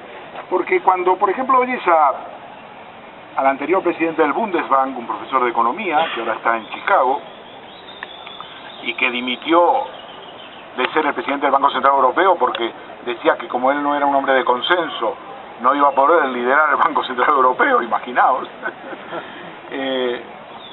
Entonces Axel Weber dimitió y ahora está en Chicago, decía. Y entonces él decía, porque claro, dice, los alemanes asignan mal los recursos. Claro, pégatelo a la boca. No es fácil. No, tengo que ser capaz. No, entonces él decía, los españoles asignan mal los recursos. Sí, Dicen, porque claro, han destinado a la burbuja inmobiliaria lo que no está escrito. Entonces lo que tienen que hacer ahora es un cambio radical. Lo primero es controlar las finanzas públicas, reducir el déficit, y una vez que se consiga esto, el crecimiento económico renacerá. Entonces dice, bueno, pero, a ver, esa es una manera de poner la cámara, según diría un cineasta, en un ángulo de la escena. Porque si la cámara yo la pongo y la alejo y hago un plano general, lo que tenemos es esto que os voy a contar ahora. En el año 2002, el presidente del Banco Central Alemán, Banco Central Europeo, Wim Duisenberg, y su vicepresidente, Lucas Papadimos, que luego va a ser el sustituto de Papandreou, bajan los tipos de interés al 2%. ¿Por qué? Porque Alemania no puede salir con estímulos fiscales de la recesión. ¿Por qué no puede salir con estímulos fiscales? Porque incumple el Pacto de Estabilidad y Crecimiento. Entonces Schröder, el canciller, hace dos cosas. Primero, incumple el Pacto de Estabilidad y Crecimiento y se lo carga. Consigue que se modifique y se suspenda la aplicación del Pacto de Estabilidad y Crecimiento con el apoyo de Jacques Chirac, presidente de la República Francesa. Y lo segundo, que el Banco Central Europeo baje los tipos de interés al 2%. Y esa bajada de los tipos al 2% nos coge a nosotros inalvis, porque todos los capitales de los bancos, fundamentalmente alemanes y franceses, se vienen a España y financian la burbuja inmobiliaria. Entonces yo le diría al señor Weber, pero usted me cuenta una sola de las columnas de contables, está el activo y el pasivo, y usted no me cuenta de dónde vino la materia prima.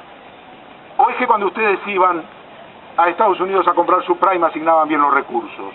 Porque allí metían el superávit fiscal, el superávit de cuenta corriente, los bancos alemanes.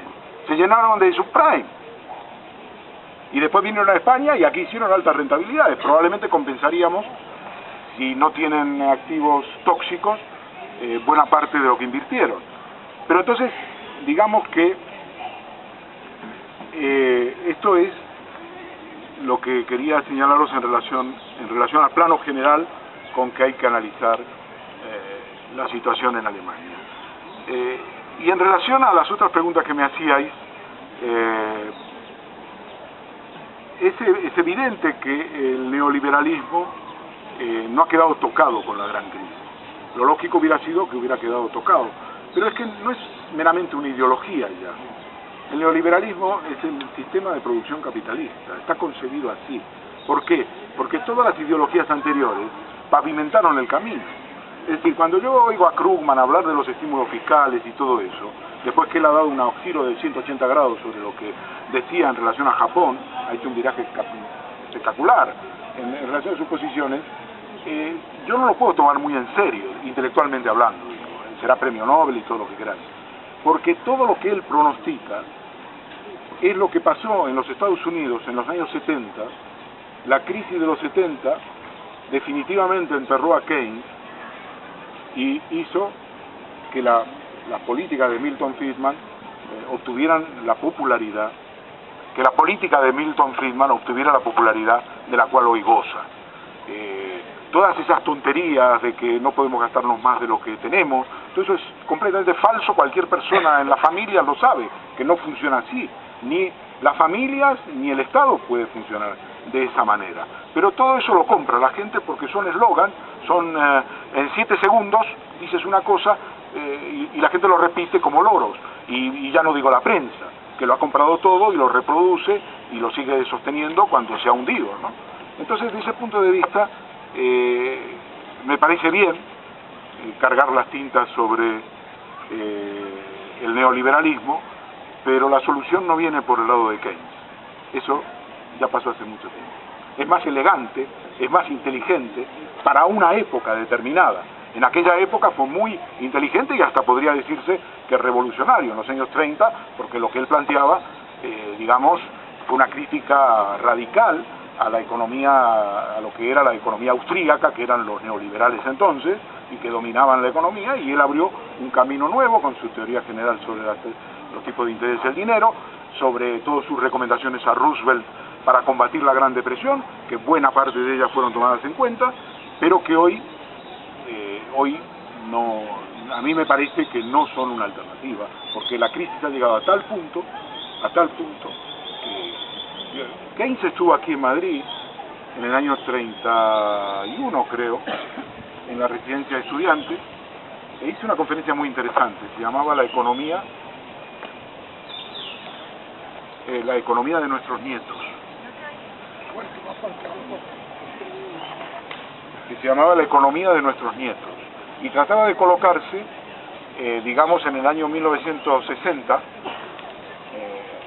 30 años más tarde, y es interesante porque ciertamente Cándido analizaba que la gran acumulación de riqueza y los grandes descubrimientos técnicos iban a invadir de abundancia a la sociedad, y que probablemente nuestros nietos, hablando desde el año 30, no tendrían problemas materiales que resolver.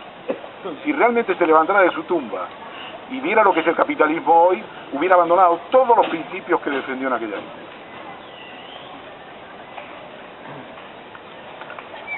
Quedan 3 preguntas y cerramos ya, si os parece. Voy a subir un poquito esto porque... me está dando por hombre, para arriba. Sí, Fernando.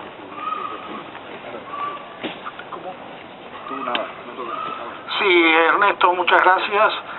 Yo quería hacerte alguna reflexión. Es decir, a mí siempre me ha parecido el euro una camisa de fuerza que engloba a economías que son completamente distintas, que engloba economías como la alemana, que nunca ha tenido especulación inmobiliaria y donde solo un 43% de la población es propietaria.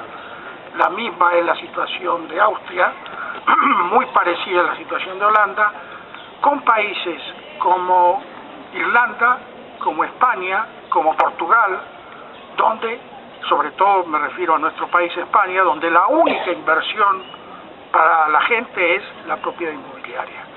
Entonces eso es una camisa de fuerza, es algo que no puede funcionar, porque ¿qué veo yo ahora? Veo que los alemanes, claro, a los alemanes les preocupa la inflación. A nosotros, ¿qué nos preocupa? Nos preocupa salir del agujero en que estamos. Entonces yo no veo que el euro pueda sostenerse. Pienso que tarde o temprano va a estallar. Eso es una cosa que te dejo planteada. Y otra es que tú has criticado las políticas de ajuste en el sentido de que no pueden resolver la crisis. Pero ¿qué es lo que puede resolver la crisis? Porque la crisis del 30 no la resolvió el New Deal, ni lo resolvieron los consejos de Keynes a Roosevelt, lo resolvió la Segunda Guerra Mundial. Es decir, para salir de una crisis como esta se necesita un volumen de inversión de tal magnitud que simplemente suprimir los reajustes o poner los 400 euros de Zapatero o el cheque bebé, eso es para reírse, eso no nos saca de la crisis. Te dejo estas dos inquietudes. Bueno, en relación al primer punto, yo creo que no tienes toda la razón. Creo que, digamos, en la fundación del euro hubo muchos debates, e incluso la propia posibilidad de que en un momento determinado hubiera una situación como la actual, de desplazamiento de capitales de un país a otro por la percepción de riesgo de cambio, fue apuntada como uno de los grandes riesgos, pero no hubo ninguna, como fue una decisión de carácter político, no hubo ningún intento de analizar los problemas adversos y las dificultades que plantearía. Yo creo que lo que subyacía allí entonces es que las crisis capitalistas estaban más o menos abolidas, que ya no íbamos a vivir más que recesiones más o menos clásicas, donde varían los inventarios de las empresas, y entonces la economía cae y luego se recupera, y eso es más o menos lo que hemos estado viviendo. No había lugar para una crisis como la de la Gran Depresión o la crisis en Japón, y esto es lo que tenemos ahora, por lo menos en una gran cantidad de países. Entonces, desde ese punto de vista, el euro ha estallado ya, digamos, todos los elementos que hemos estado analizando indican que el euro ha estallado. O sea que se maneja, digamos, el avión sigue funcionando, probablemente con menos motores, y tratando de ver cómo se reparan en vuelo, ¿no? Pero en ese sentido estoy completamente de acuerdo, y en el futuro toda la idea de que esto se puede resolver con reformas estructurales es una idea, en fin, a mí me parece que va condenada al fracaso. Porque los problemas de las reformas estructurales además es que tampoco te cuentan la verdad, porque cuando analizan la situación alemana, todo parece que tiene que ver con la reforma laboral de Schröder, como si Alemania, en fin, no fuera la potencia que es. La reforma laboral fue evidentemente un elemento de la recuperación alemana, porque permitió a las empresas obtener grandes beneficios y aumentar su posición comparativa de competitividad respecto de los países rivales, y sobre todo el euro fue el gran talismán para la recuperación alemana. Pero, bueno, por lo tanto, en relación al euro, yo lo he dicho, yo creo que el euro se está desintegrando, es un proceso gradual, probablemente la primera en salir del euro será Grecia, porque no habrá ningún esfuerzo por mantenerla dentro, y ya veremos las consecuencias que ello tiene. En relación al tema de la inversión que tú planteas y de la cuantiosa inversión que sería necesaria, el problema, Fernando, es que en el sistema capitalista la inversión es la consecuencia. Y yo dije antes que lo que me parecía es que la destrucción de capital que se está operando tiene todavía mucho recorrido. ¿Por qué? Tiene mucho recorrido porque lo que ha habido es una burbuja, en el caso español clarísima, y una burbuja inmobiliaria colosal, una especulación con los precios del suelo que no, para que el sistema vuelva a funcionar. Nadie va a invertir, ya no me refiero a la cantidad, nadie va a invertir porque la rentabilidad del capital hoy no se puede garantizar. No sé, no quisiera entrar en tecnicismos, pero no es tanto, me parece a mí, un volumen de inversión como que un problema de destrucción del capital. Y lo que hace la Segunda Guerra es destruir. La Segunda Guerra plantea la inversión como consecuencia, pero lo primero que hay es una destrucción del capital a una escala que no se puede concebir con las intervenciones militares en Irak, la crisis en Siria. Todo eso es peccata minuta. Ahí no hay destrucción en la idea de las destrucciones que hubo en la Primera o en la Segunda Guerra Mundial. Entonces, yo creo que lo que tenemos que ver es hasta qué punto se va a proseguir esta destrucción. Estamos en medio de esa destrucción de capital, es una destrucción no por la vía de la guerra, sino por vías pacíficas, es decir, por la vía de la destrucción de sectores enteros de la economía, probablemente caída de países enteros que tendrán que declarar la moratoria de la deuda, y este es el camino que yo veo por delante. ¿Puede?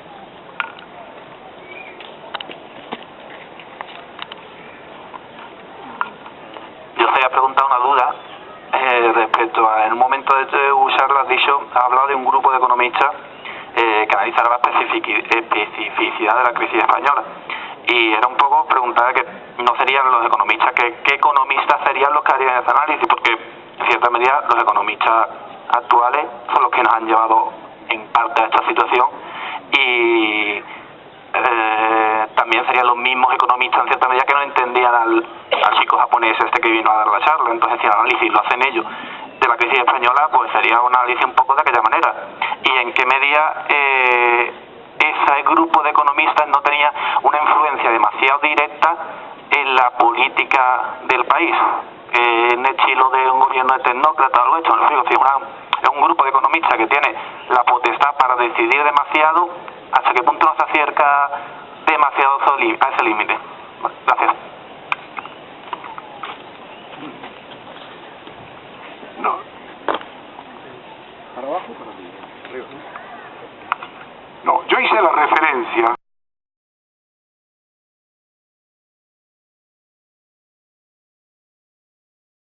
son neoliberales en economía. En el año 2000 España tiene una deuda pública del orden del 59,3% del Producto Interior Bruto. Siempre utilizo estadísticas oficiales, estadísticas del Instituto Nacional de Estadística. Y después de 7 años de desarrollo económico, de crecimiento ininterrumpido de la economía basado en la burbuja inmobiliaria y una orgía especulativa con los precios del suelo y con la expansión crediticia, yo casi prefiero hablar a capela porque me resulta muy difícil esto. Cuando uno se expresa además con las manos, pues no puede mover las manos. Entonces, a ver, decía que en el año 2000 España tenía una deuda pública bruta del orden del 59,3% del Producto Interior Bruto, que ya entonces estaba por debajo de las exigencias del Tratado de Maastricht. Después de 7 años de crecimiento ininterrumpido de la economía, de un boom basado en el precio del suelo, la orgía especulativa con el suelo, la construcción de viviendas y la expansión crediticia, España llega en el año 2007 a una deuda pública bruta del 36,2% del Producto Interior Bruto. Es decir, que esa expansión no se hace sobre la base de la deuda pública. Si uno además toma un dato que para los economistas todavía es más relevante, que es la deuda neta, en el año 2007 esa deuda está en el 26,5% del Producto Interior Bruto. Por eso España era la darling, porque tenía unas cifras macroeconómicas estupendas y porque además la exigencia fundamental de déficit fiscal se cumplía en España. Entre los años 2000, de la época de José María Aznar, y el año 2004, prácticamente España tenía un superávit fiscal primario, es decir, antes de pagar intereses, la economía española tenía un superávit primario. Es decir, que sus finanzas públicas internacionalmente eran reconocidas. En el año 2005 España tiene su primer superávit fiscal, lo repite en el 2006 y lo vuelve a repetir en el 2007. Algunos dirán que es un superávit fiscal pequeño, del orden del 2% del Producto Interior Bruto, pero había pocos países en la eurozona que tenían superávit. Y por eso entonces, decía, España es la darling de los mercados internacionales. En este momento España también es la darling, no de los mercados internacionales, sino la darling de la ortodoxia económica-financiera. Rajoy aparece como el alumno aventajado de la política de austeridad, ha hecho 4 planes de austeridad desde que está en el gobierno, 30 de diciembre, 30 de marzo, la nota de prensa que sigue a los presupuestos generales del 30 de marzo, que es la nota de recorte de 10.000 millones, porque se han olvidado de incluirlos en los presupuestos, esta es la verdadera razón, y finalmente los ajustes de los últimos días. 4 planes de austeridad en 6 meses. Entonces, desde ese punto de vista también es la darling España, y el gobierno español en particular, de los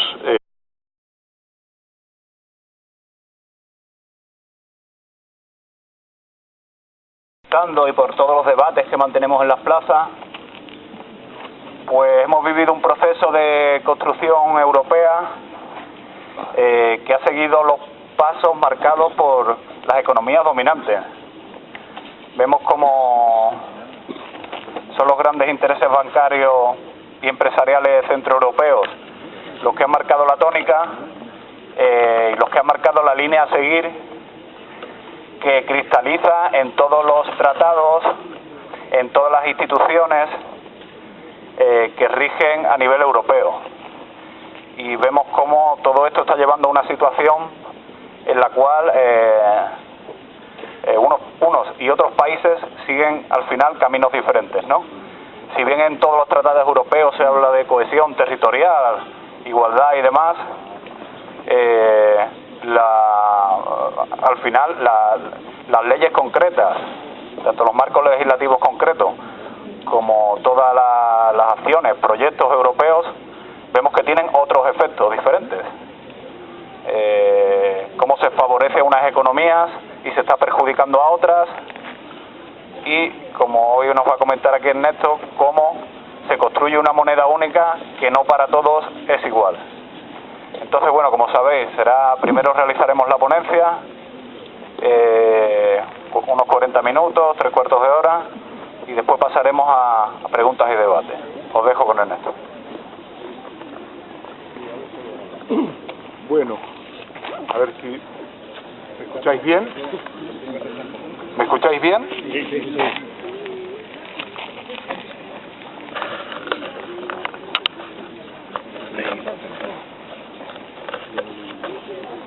Bueno, primero me parece que tengo que agradecer el espíritu militante de la tarde calurosa de hoy que os convoca aquí. Sí, digo que quería agradecer el espíritu militante que os convoca aquí. Está a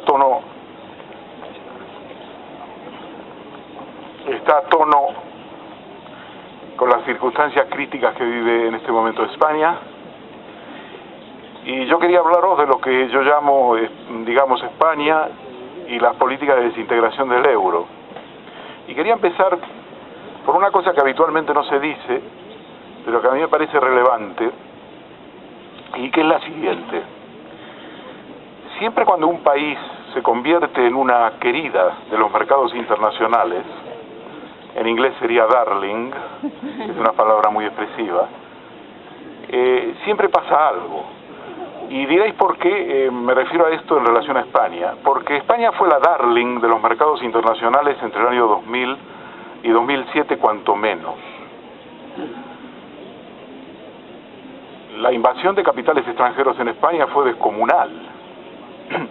Y fue la darling no solo por la invasión de capitales extranjeros, sino por el hecho de que si uno analiza las cifras macroeconómicas, esas cifras macroeconómicas respondían a lo que son las exigencias, digamos, de las posiciones neoclásicas, pero pone el acento en todos los elementos catastróficos de la situación.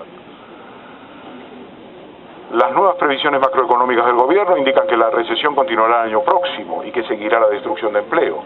Digamos que estamos en una tasa de paro al 31 de marzo de este año del 24,4, son 5,6 millones de parados. Superaremos a finales de año los 6 millones y el ministro dice que todavía más destrucción de empleo en el año 2013. Por lo tanto, el gobierno ha variado su discurso, ha pasado al catastrofismo puro y duro. Y este para mí es el mejor síntoma, o el síntoma más, ¿cómo diré?, el testigo más relevante de que el gobierno cree que ya no podrá prescindir de un rescate generalizado de la economía española. Es decir, está entregado, ya no controla la situación y ya no puede decir que los ajustes que está proponiendo son siquiera una salida de la situación. Este es un dato muy relevante, por lo menos en mi sentido de observación, porque como yo he tenido debates con todos ellos a lo largo de los últimos años y sobre todo en los últimos meses con el gobierno del PP, he visto este cambio radical en su posición, de perdidos al río. Esa sería mi definición. Yo creo que España está en el centro de la crisis de la eurozona, ríete de Grecia, por el papel y por el peso de la economía española, que es la cuarta economía de la eurozona, y la eurozona está en el epicentro de la crisis económica internacional.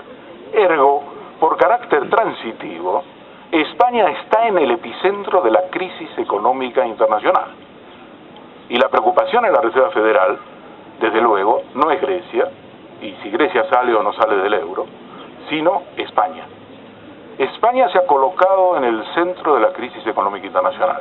Y una medida interesante que sería, si se quiere, en un remedio de lo que podría ser los años de la guerra civil, deberíamos tratar todos de que se formara un panel internacional de economistas a los efectos de analizar las especificidades de la crisis española. Esta es una propuesta que yo me pretendía lanzar en un manifiesto, la planteo aquí, porque la crisis española tiene una gran divergencia y una gran especificidad con la crisis del resto de la eurozona. Esto esto no es una recesión clásica de la economía española. No es una recesión clásica en términos europeos. Esta es una crisis que ocurrió en Japón en los años 80, ocurrió en los Estados Unidos en los años 20 y está ocurriendo en España. Y digo España, hay otro país donde la crisis tiene características similares, que es Irlanda, pero que es un país muy pequeño por su peso en la economía mundial, y por lo tanto, digamos, España es el conejillo de Indias. Y yo convocaría realmente la realización, la formación de un panel de economistas en el mundo que analicen la especificidad de la economía española. Y digo por qué, porque no se ha juntado nunca, en España desde luego, pero digo solo en Japón y en Estados Unidos, una crisis que refleja una orgía especulativa con el precio del suelo, una expansión colosal del sector de la construcción en términos del Producto Interior Bruto de un país, junto con una expansión crediticia y una burbuja bursátil. Esto es único y tenemos el privilegio y el tremendo dolor de vivirlo, pero para conocer lo que pasa, para conocer cuáles pueden ser las salidas, necesitamos analizarlo con detalle. Mi consigna sería un panel internacional de economistas para elevar una serie de recomendaciones a los efectos de frenar la gangrena que se desarrolla en estos momentos en la economía española como producto de la aplicación de las políticas que recomienda el Banco Central Europeo, la Comisión Europea y sobre todo el gobierno de Angela Merkel.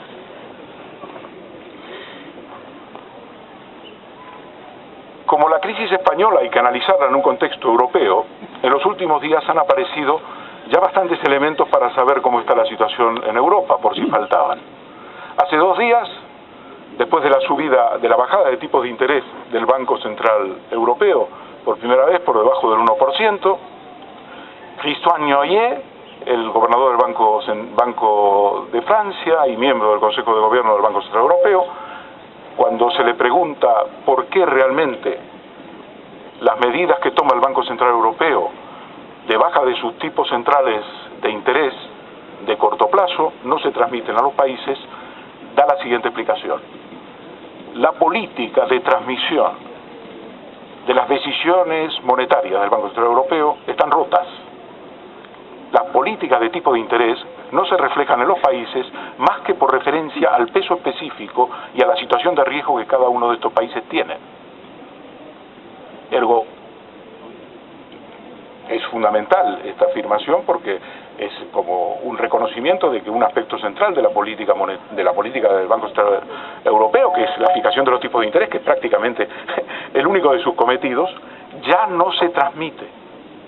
No se transmite. Es decir, que el tipo de interés es el tipo de interés que fijan los bancos en función de cada uno de los países. Eso, agrego yo, en el caso de que den crédito, porque es que en España la expansión del crédito es negativa, no hay crédito. Pero esta afirmación de Noyer nos da a entender de que el euro como motor, está realmente perdiendo casi todos sus motores. Están empezando a verse dañados en su funcionamiento. Eso es lo que se refiere a la política monetaria.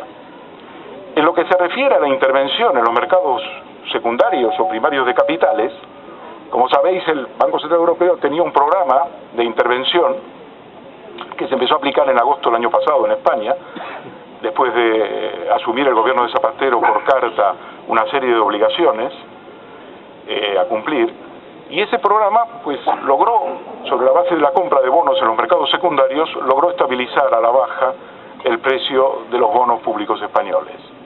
Sin embargo, como el Banco Central Europeo lo hizo, digamos, de los que deciden la política en el Banco Central Europeo, en Bruselas y sobre todo el gobierno alemán. El problema es, ¿por qué, si esto es así, por qué si el gobierno sigue las directrices, los mercados le dan la espalda?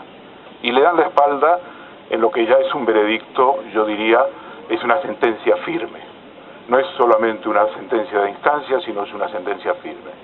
La subida de la prima de riesgo el pasado viernes en los mercados secundarios de capitales han llevado al bono público a 10 años a la cota del 7,3, 7,29, es el tipo de interés en los mercados secundarios de capitales, y en todos los plazos se verifica una subida, no solamente 10 años, sino en los tipos a corto, 2 y 3 años, también se ha verificado una subida. Entonces, esto es una cosa que desde el punto de vista de la economía es muy fácil de detectar por qué es así.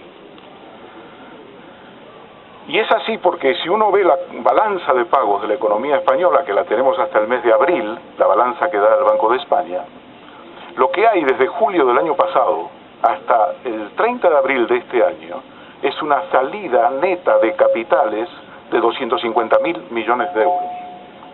Es decir, no hay flujo de entrada de capitales a España. Lo que hay es una salida neta.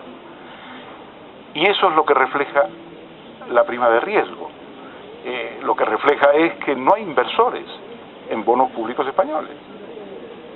Los únicos inversores en bonos públicos españoles son los bancos españoles, que además obtienen el dinero del Banco Central Europeo. Entonces, esto es la radiografía de una crisis, la radiografía, digamos, en términos técnicos, de una crisis que es casi, yo diría, irreversible. No quisiera ser pesimista, pero esta reunión se desarrolla en un momento de transición muy importante en la política de este gobierno. No me refiero a las medidas que ha tomado, porque indico que es el cuarto plan de ajuste en 6 meses.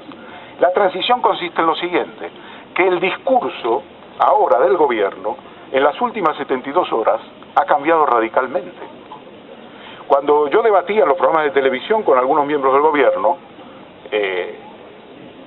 solía utilizar un esquema pedagógico, y es un esquema muy sencillo que la gente entiende. Supongamos que el plan que vosotros tenéis no funciona, ¿qué vais a hacer? Y la respuesta es siempre la misma de los miembros del gobierno. La respuesta es, ese es un planteamiento catastrofista, ese es el planteamiento del pesimismo. Hombre, sea catastrofista o pesimista, decía yo, ¿qué plan B tenéis? Porque ¿dónde está la garantía de que esto va a funcionar? Hemos visto en Grecia que no, hemos visto que en Irlanda que no, hemos visto en Portugal que no. Entonces la respuesta es siempre la misma. Eres un pesimista. Ahora, veamos quién es el pesimista. En las últimas 72 horas, como decía, el gobierno ha cambiado.